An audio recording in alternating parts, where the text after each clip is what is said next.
El 29 de abril de 1945, la plazuela Loreto de Milán era un hervidero de gente.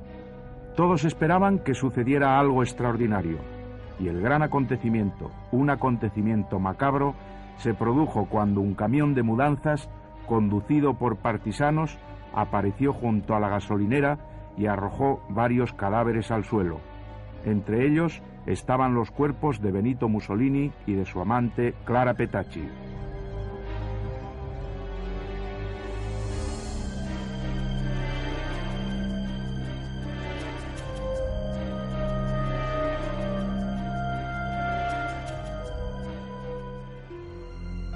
Mussolini fue un personaje dotado de una cierta ambigüedad.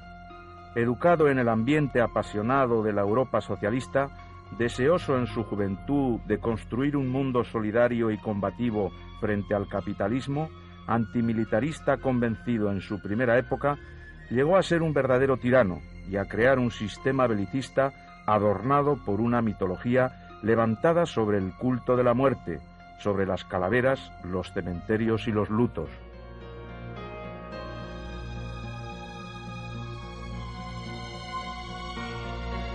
Mussolini, que comenzó trabajando como periodista, se despegó pronto del socialismo, acuñó su filosofía imperialista y fundó los llamados Fascio di Combattimento. En 1921, al frente de 25.000 voluntarios, protagonizó la famosa Marcha sobre Roma y el rey Víctor Manuel III le encargó la formación de gobierno. Mussolini ha tenido un pasado de agitador, efectivamente. Ha sido socialista en un primer momento. Socialista un tanto sui generis, desde luego. Es un emborrachado de poder. Es un ambicioso. Es teatral. Sabe jugar con el cuerpo. Es orador, a la manera en que se entendía la oratoria en los años 20. Sabe inflamar a las masas. Sabe dar los toques de irracionalidad precisos. Sabe llegar al hombre. Sabe llegar al corazón del hombre. Rara vez llega a la razón, sin ningún género de dudas. Sabe prometer un futuro para Italia que es evidente que no se va a cumplir en absoluto. El duce, el caudillo, como pronto comenzó a ser llamado, creó en los años de entreguerras un discurso pacifista, muy al contrario que Hitler, y era un dirigente bien visto por los líderes de las democracias occidentales.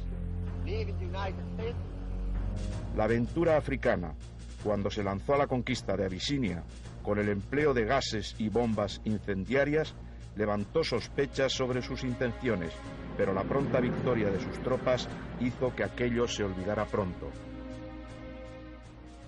Mussolini, desde el punto de vista político, sí ya responde más a lo que podríamos denominar el modelo del dictador en los años 20. Es nacionalista, es antiparlamentarista, no cree en la democracia.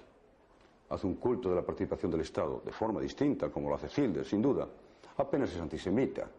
Recurre al tópico antisemita sencillamente un poco por mimetismo del discurso que se va a elaborar en Alemania. En suma, responde, si queremos, aunque esto me parece que es una forma bastante simple de denominar las cosas, pero puede dar imagen o puede dar idea de lo que quiero decir, responde a la perfección a lo que podemos denominar el modelo latino del dictador. Toda la admiración occidental, sin embargo, se disipó cuando el duce acudió en ayuda del general Franco durante la Guerra Civil Española. Pero su intervención en territorio español, que él esperaba le reportase un enorme crédito militar, representó una humillante derrota. Más de 30.000 soldados italianos, al mando del general Roata, fueron puestos en desbandada por las milicias republicanas en la batalla de Guadalajara en marzo de 1937. A pesar de aquella derrota italiana, Franco tuvo en el Eje un buen aliado durante la Guerra Civil Española, y no solo por parte italiana, sino sobre todo por parte alemana.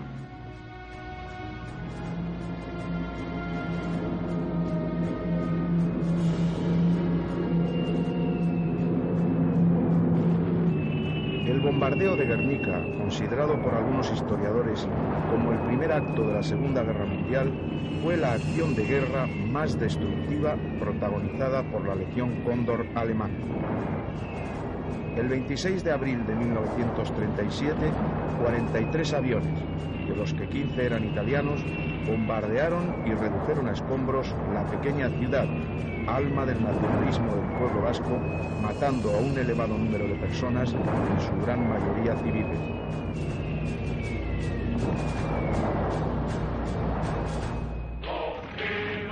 La Legión Cóndor, enviada por Hitler para ayudar a Franco en marzo de 1937, la componían 5.000 hombres y unos 100 aviones, entre bombarderos, cazas y aparatos de reconocimiento. La deuda española, mejor dicho, de la España de Franco, con las potencias fascistas fue una deuda muy importante, pero que fue solucionada desde el punto de vista económico de manera muy diferente en el caso de Italia y el de Alemania. Italia fue muy generosa porque era muy megalómana, es decir, Mussolini quería tener como una especie de satélite político en la España de entonces. En el caso de Alemania fue totalmente diferente, porque Alemania desde un principio pensó en que la deuda le fuera pagada a contado rabioso, como decían los negociadores españoles. Junto con la deuda económica acumulada, Franco hubo de devolver a Hitler muchos favores en los días de la Guerra Mundial. No obstante, conforme la guerra avanzaba, prestó también importantes favores a los aliados, en una política ambigua y a doble banda, sobre todo desde que cesó a Serrano Suñer como ministro de Exteriores en 1942. El gran gesto de fidelidad a la causa del Eje fue la División Azul, un cuerpo de voluntarios españoles enviados al frente ruso en 1941 para combatir junto a los ejércitos alemanes.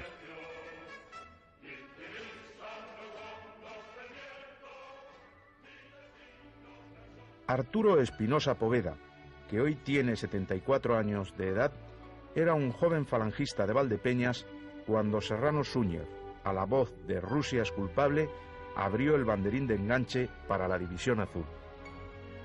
Se alistó entre los primeros. En años posteriores a la guerra, desempeñó altos cargos políticos y sindicales en el régimen de Franco, desde procurador en Cortes a secretario general de sindicatos y consejero del Reino. Hoy vive jubilado en un barrio residencial de Madrid. Surgió el eslogan de Ramón Serrano Suñer el 24 de junio en Madrid, Rusia es culpable, que nosotros siempre hemos traducido por el comunismo es culpable, Rusia, el pueblo ruso, nunca lo hemos entendido así, y se abrieron los banderines de enganche en la jefatura comarcal del SEU de Valdepeñas, que yo ostentaba, era el titular de ella, para que se enrolaran aquellos que quisieran enrolarse libre y voluntariamente. En total fueron casi un centenar de jóvenes valdepeñeros los que se alistaron para luchar contra el comunismo soviético. A nosotros nos han marcado definitivamente en nuestras vidas el recuerdo de nuestros caídos. Dejar en aquellas tierras 5.000 jóvenes en números redondos, enterrados en los sitios más diversos, en los cementerios más amplios, los que estaban ubicados cerca de los hospitales, en Grigorovo, en Mestelevo, en Sluz, en Pavlov, Sluz es Pavlov en ruso, pues viene nuestro recuerdo permanente.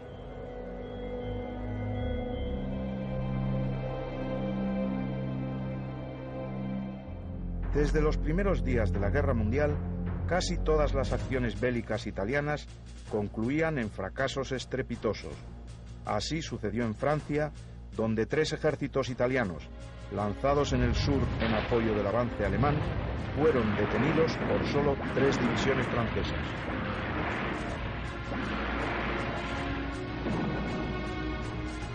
Más tarde, Mussolini decidió atacar por sorpresa el sur de Europa, sin comunicárselo siquiera a sus aliados alemanes. En diciembre de 1940 envió un ultimátum con 3 horas de plazo al gobierno griego y enseguida dio la orden de avanzar. Pero solo 10 kilómetros más adelante, los griegos detuvieron al ejército italiano y 3 días después, cogiéndolo por sorpresa, lo derrotaban, causándole más de 20.000 bajas y haciendo 5.000 prisioneros.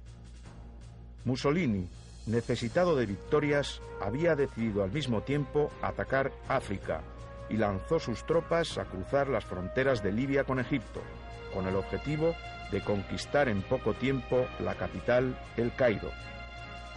Sin embargo, tras un avance de 100 kilómetros, los ejércitos italianos volvieron a detenerse ante un enemigo invisible con el pretexto de que necesitaban refuerzos. Y mientras los generales italianos dudaban, los británicos pudieron reaccionar y atacar por sorpresa. El 10 de diciembre rompían las líneas fascistas y obligaban a sus ejércitos a retirarse a Libia.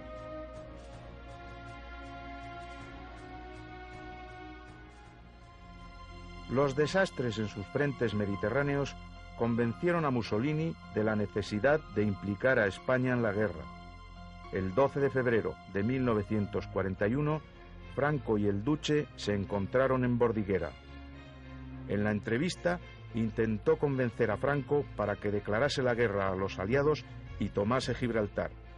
Pero Franco, una vez más, repitió su letanía: carezco de material, de carburante, de cañones y hasta de pan. Franco se despidió del Duce dándole un fuerte abrazo y declarando: es un verdadero genio, la mayor figura política del mundo. La verdad es que sentía más aprecio por Mussolini que por Hitler, pero no accedió a entrar en la guerra. Los platos que Mussolini rompía en sus aventuras bélicas tenía que repararlos Hitler. Para remediar el desastre africano, envió a Trípoli el 12 de febrero del 41 un pequeño contingente de 10.000 hombres al mando del general Rommel, el Afrika Korps. Al mismo tiempo, destacaba 5 cuerpos de ejército al sur de Europa con el objetivo de liquidar las resistencias yugoslava y griega.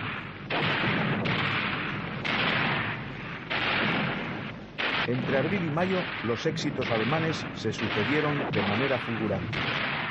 Rommel atacaba sin mirar hacia atrás, conquistando Bengasi, Tobruk y alcanzando la frontera egipcia. Se ganaba el apelativo de zorro del desierto. En Europa, Yugoslavia caía, anticipando la defunción de Grecia, cuyas tropas no pudieron resistir en las defensas de las Termópilas. En un nuevo Dunkerque, los ingleses consiguieron embarcar y salvar más de 40.000 soldados. Mientras tanto, los alemanes atacaban Creta, que conquistarían finalmente el 1 de julio, no sin sufrir enormes pérdidas en hombres y material. También el 21 de junio, los ingleses se rendían en Tobruk.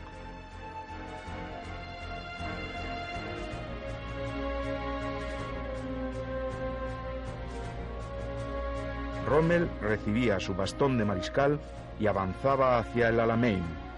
Los aliados, por su parte, lanzaron la operación Torch, Antorcha, desembarcando grandes cantidades de tropas en Casablanca, Orán y Argel. El control inglés de Gibraltar y de Malta acabó por asfixiar las vías de suministro de Rommel.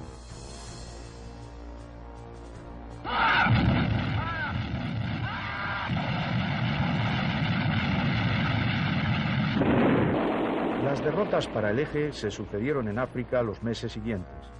Rommel, detenido en el Alamein, se retiró hacia Túnez y fue definitivamente derrotado en mayo de 1943. Llegaba la hora del gran ataque aliado sobre el sur de Europa. Carlos Sentís cuenta hoy 83 años de edad. Fue uno de los pocos periodistas españoles que escribieron desde los campos de batalla sobre la Segunda Guerra Mundial. Desde territorios africanos comenzó a trabajar enseguida como corresponsal de guerra del periódico ABC de Madrid. Salvo Augusto Asía, no había ningún corresponsal español en el lado aliado que yo recuerde. Y en el año 43, a principios, un representante oficioso de Gaulle que llegó a Madrid, era diplomático, pero no tenía franquicia ni nada. Me dijo: si usted tiene un periódico o dos importantes, yo haré que le inviten a ir al cuartel general de Gaulle a Brazzaville, al Congo. Recibí la carta y me fui hacia Brazzaville, primero hacia Tánger, pasé luego a Casablanca, Brazzaville, y después de unas semanas, meses, un mes y medio, algo así, pasamos a Argel, porque ya se había establecido el cuartel general en Argel. Y entonces allí estuve hasta el desembarco. Argel era una concentración de ejércitos que estaban allí hacinados, más que nada porque se amagaba el desembarco en Europa. Se quería hacer creer a los alemanes que podían desembarcar los aliados en el sur o en el Atlántico. Y así, de esa manera, obligar a los alemanes a cubrir ambos espacios. Un desembarco en el sur de Europa necesitaba del factor sorpresa. Había que hacer creer a los alemanes que el desembarco sería en Cerdeña y no en Sicilia, el lugar elegido, y para hacerlo se creó en territorio español la historia del hombre que nunca existió. Los servicios de inteligencia británicos buscaron un cadáver, un muerto sin familiares conocidos, fallecido de pulmonía, que podía muy bien pasar por un ahogado. Se le dio un nombre falso, William Martin. Se le dotó de papeles que le acreditaban como oficial y de documentos que podían hacer pasar por un correo portador de los planes de invasión. Y el teniente Martin, bien provisto de cuanto pudiera hacer verosímil su falsa personalidad, fue introducido en el frigorífico de un submarino inglés y abandonado en las aguas del Golfo de Cádiz el 19 de abril de 1943. El hombre que nunca existió fue encontrado por un pescador gaditano y entregado a la Guardia Civil Española. Los servicios secretos de la Marina Española recibieron los importantes papeles que portaba. Los documentos llegaron a Madrid y acabaron, como esperaban los ingleses, en manos de los servicios secretos de Hitler. Y las defensas alemanas fueron repartidas en diversos puntos del sur de Italia y Grecia. El hombre que nunca existió yace aún enterrado en un cementerio de Huelva. El hombre que nunca existió es, como decía Campeador, alguien que ganó una batalla después de muerto. Bien, es un recurso espectacular, que incluso se ha llevado al cine, muy novelesco, pero esto es absolutamente normal en las técnicas de la guerra. La sorpresa es uno de los elementos fundamentales del arte militar, siempre lo ha sido. Y entonces los engaños, los señuelos, las fintas, es algo que se utiliza siempre. Por ejemplo, actualmente la aviación engaña a los radares lanzando falsos objetivos al aire. El 10 de junio, los aliados desembarcaban en Sicilia.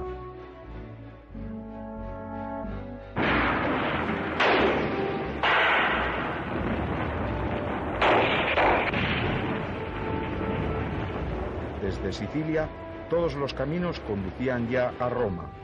La posición de Mussolini se hacía insostenible tras sus derrotas. El 25 de julio, el Gran Consejo Fascista le cesaba en sus funciones y horas después era detenido por los Carabinieri.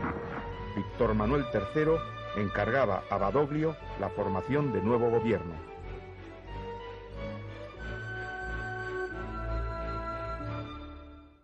El día 25 de julio del año 43, cuando el Consejo Fascista cesa, porque le cesó a Mussolini, pues naturalmente se organizó un gran revuelo. Y al día siguiente yo fui con un hermano mío a recorrer las calles de Zagreb y teníamos gran interés, gran curiosidad por saber qué es lo que había pasado en el cuartel general del Fascio italiano.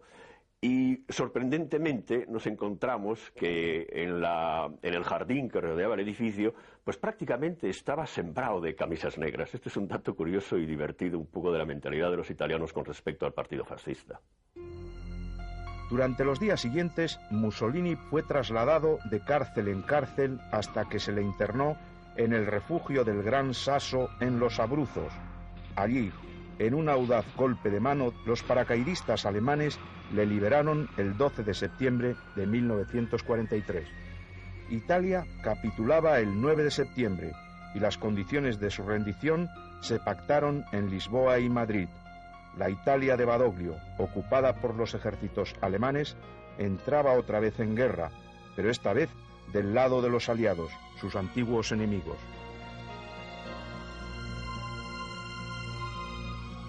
Mientras que en el norte del país Mussolini ponía en pie una nueva administración, la llamada República de Salò, y ejecutaba a los dirigentes fascistas que habían conspirado contra él, los invasores aliados avanzaban con gran dificultad por el sur y eran detenidos en las colinas sobre las que se levantaba un monasterio benedictino cuyo nombre se haría famoso en la historia, Monte Cassino. Allí se libró la más dura batalla por Italia y los muertos de ambos bandos se contaron por millares.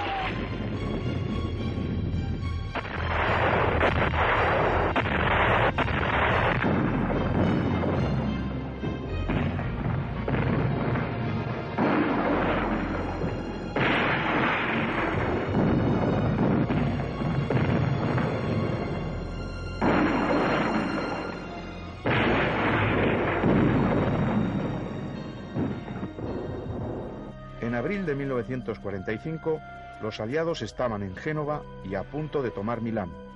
Mussolini emprendió entonces su huida hacia Dongo, acompañado de su amante Clara Petacci.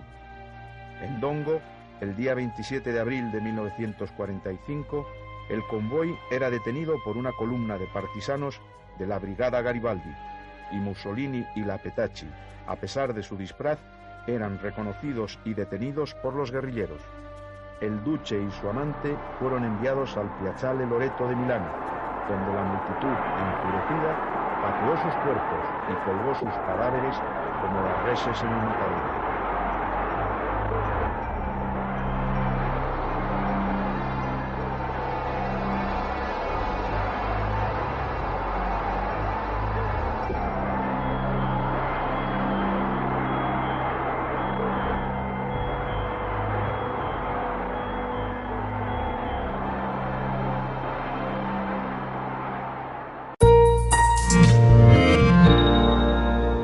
Con el empleo de gases y bombas incendiarias, levantó sospechas sobre sus intenciones, pero la pronta victoria de sus tropas hizo que aquello se olvidara pronto. Mussolini, desde el punto de vista político, sí ya responde más a lo que podríamos denominar el modelo del dictador en los años 20. Es nacionalista, es antiparlamentarista, no cree en la democracia. Hace un culto de la participación del Estado de forma distinta, como lo hace Hitler, sin duda. Apenas es antisemita. Recurre al tópico antisemita sencillamente un poco por mimetismo del discurso que se va a elaborar en Alemania.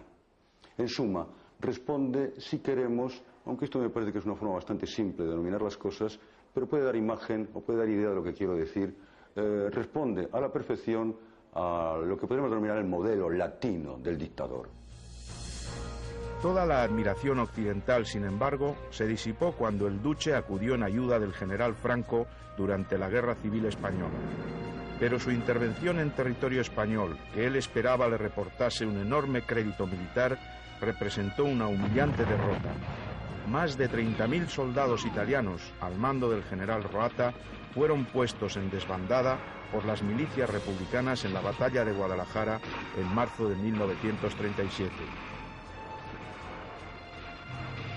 A pesar de aquella derrota italiana, Franco tuvo en el Eje un buen aliado durante la Guerra Civil Española, y no solo por parte italiana, sino sobre todo por parte alemana.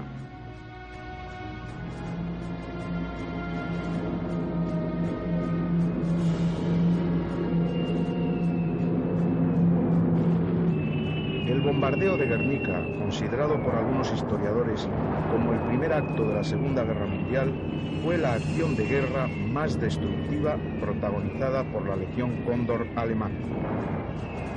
El 26 de abril de 1937, 43 aviones, de los que 15 eran italianos, bombardearon y redujeron a escombros la pequeña ciudad, alma del nacionalismo del pueblo vasco, matando a un elevado número de personas, en su gran mayoría civiles.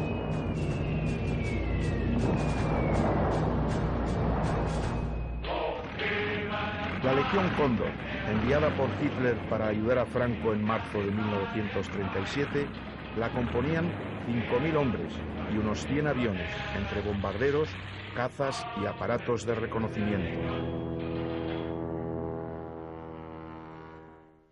La deuda española, mejor dicho, de la España de Franco, con las potencias fascistas fue una deuda muy importante, pero que fue solucionada desde el punto de vista económico.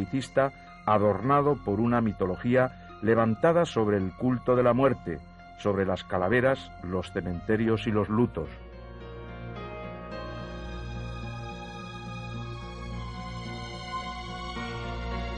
Mussolini, que comenzó trabajando como periodista, se despegó pronto del socialismo, acuñó su filosofía imperialista y fundó los llamados Fascio di Combattimento.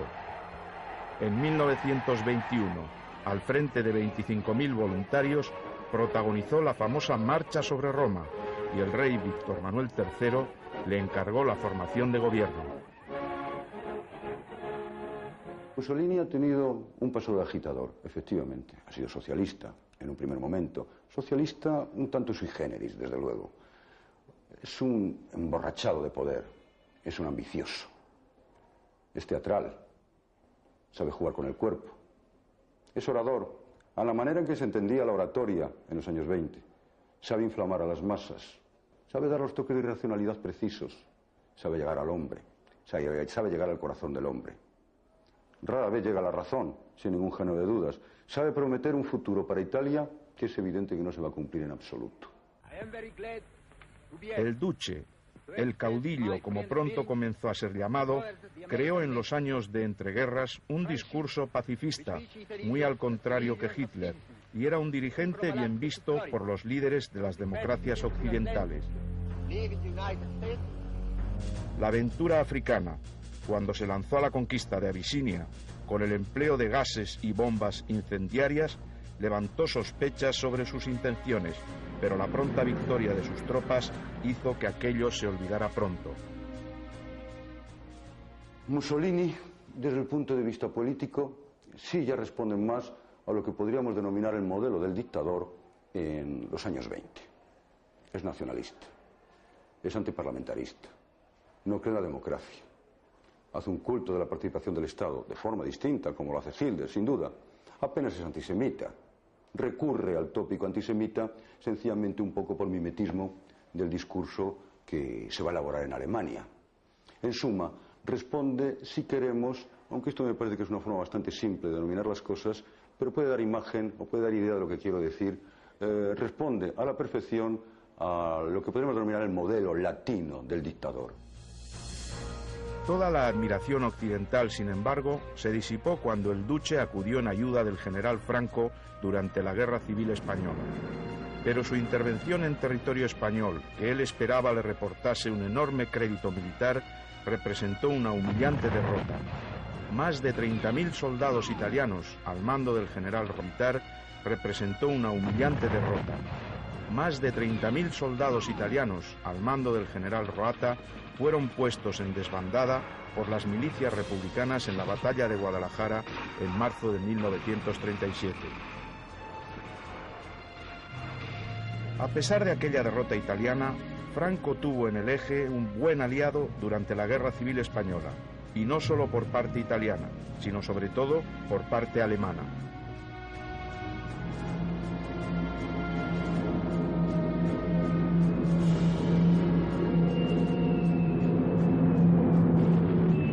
El bombardeo de Guernica, considerado por algunos historiadores como el primer acto de la Segunda Guerra Mundial, fue la acción de guerra más destructiva protagonizada por la Legión Cóndor alemana. El 26 de abril de 1937, 43 aviones, de los que 15 eran italianos, bombardearon y redujeron a escombros la pequeña ciudad, alma del nacionalismo del pueblo vasco, matando a un elevado número de personas, en su gran mayoría civiles.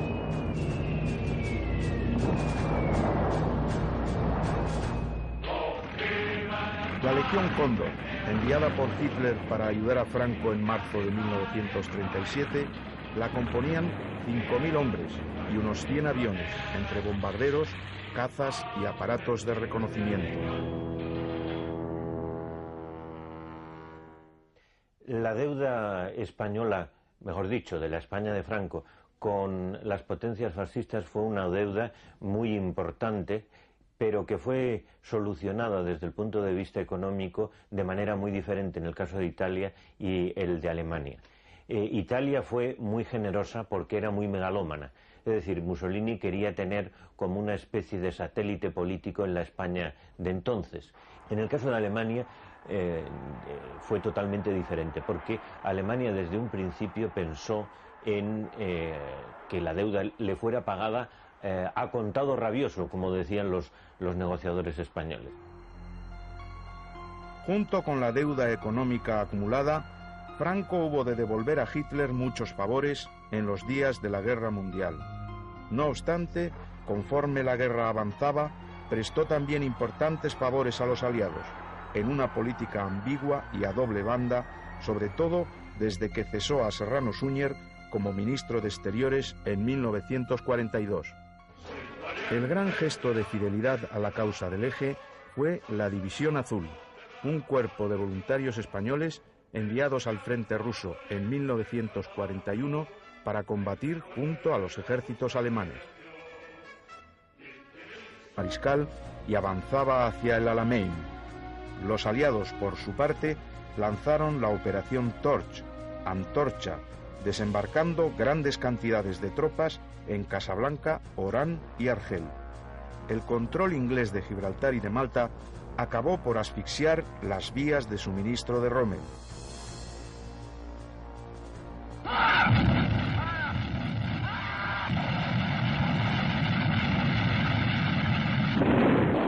Las derrotas para el Eje se sucedieron en África los meses siguientes. Rommel, detenido en el Alamein, se retiró hacia Túnez y fue definitivamente derrotado en mayo de 1943. Llegaba la hora del gran ataque aliado sobre el sur de Europa. Carlos Sentís cuenta hoy 83 años de edad. Fue uno de los pocos periodistas españoles que escribieron desde los campos de batalla sobre la Segunda Guerra Mundial. Desde territorios africanos comenzó a trabajar enseguida como corresponsal de guerra del periódico ABC de Madrid. Salvo Augusto Asía, no había ningún corresponsal español en el lado aliado que yo recuerde. Y en el año 43, a principios, un representante oficioso de Gaulle que llegó a Madrid, era diplomático, pero no tenía franquicia ni nada. Me dijo, si usted tiene un periódico o dos importantes, yo haré que le inviten a ir al cuartel general de Gaulle a Brazzaville, al Congo. Recibí la carta y me fui hacia Brazzaville, primero hacia Tánger, pasé luego a Casablanca, Brazzaville, y después de unas semanas, meses, un mes y medio, algo así, pasamos a Argel, porque ya se había establecido el cuartel general en Argel. Y entonces allí estuve hasta el desembarco. Argel era una concentración de ejércitos que estaban allí hacinados, más que nada porque se amagaba el desembarco en Europa. Se quería hacer creer a los alemanes que podían desembarcar los aliados en el sur o en el Atlántico. Y así, de esa manera, obligar a los alemanes a cubrir ambos espacios. Un desembarco en el sur de Europa necesitaba del factor sorpresa. Había que hacer creer a los alemanes que el desembarco sería en Cerdeña y no en Sicilia, el lugar elegido, y para hacerlo se creó en territorio español la historia del hombre que nunca existió. Los servicios de inteligencia británicos buscaron un cadáver, un muerto sin familiares conocidos, fallecido de pulmonía, que podía muy bien pasar por un ahogado. Se le dio un nombre falso, William.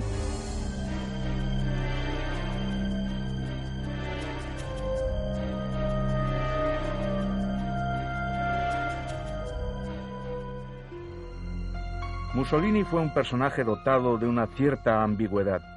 Educado en el ambiente apasionado de la Europa socialista, deseoso en su juventud de construir un mundo solidario y combativo frente al capitalismo, antimilitarista convencido en su primera época, llegó a ser un verdadero tirano y a crear un sistema belicista adornado por una mitología levantada sobre el culto de la muerte, sobre las calaveras, los cementerios y los lutos.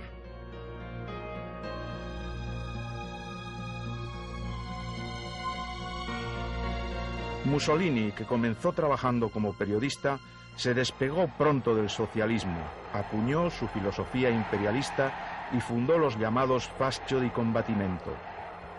En 1921, al frente de 25.000 voluntarios, protagonizó la famosa Marcha sobre Roma y el rey Víctor Manuel III le encargó la formación de gobierno. Mussolini ha tenido un pasado de agitador, efectivamente. Ha sido socialista en un primer momento. Socialista un tanto sui generis, desde luego. Es un emborrachado de poder, es un ambicioso. Es teatral, sabe jugar con el cuerpo. Es orador, a la manera en que se entendía la oratoria en los años 20. Sabe inflamar a las masas, sabe dar los toques de racionalidad precisos, sabe llegar al hombre, sabe llegar al corazón del hombre. Rara vez llega a la razón, sin ningún género de dudas. Sabe prometer un futuro para Italia que es evidente que no se va a cumplir en absoluto. El duce, el caudillo, como pronto comenzó a ser llamado, creó en los años de entreguerras un discurso pacifista, muy al contrario que Hitler, y era un dirigente bien visto por los líderes de las democracias occidentales. La aventura africana, cuando se lanzó a la conquista de Abisinia, con el empleo de gases y bombas incendiarias, levantó sospechas sobre sus intenciones, pero la pronta victoria de sus tropas hizo que aquello se olvidara pronto. Mussolini, desde el punto de vista político, sí ya responde más a lo que podríamos denominar el modelo del dictador en los años 20. Es nacionalista, es antiparlamentarista, no cree en la democracia, hace un culto de la participación del Estado de forma distinta, como lo hace Hitler, sin duda. Apenas es antisemita, recurre al tópico antisemita sencillamente un poco por mimetismo del discurso que se va a elaborar en Alemania. En suma, responde, si queremos, aunque esto me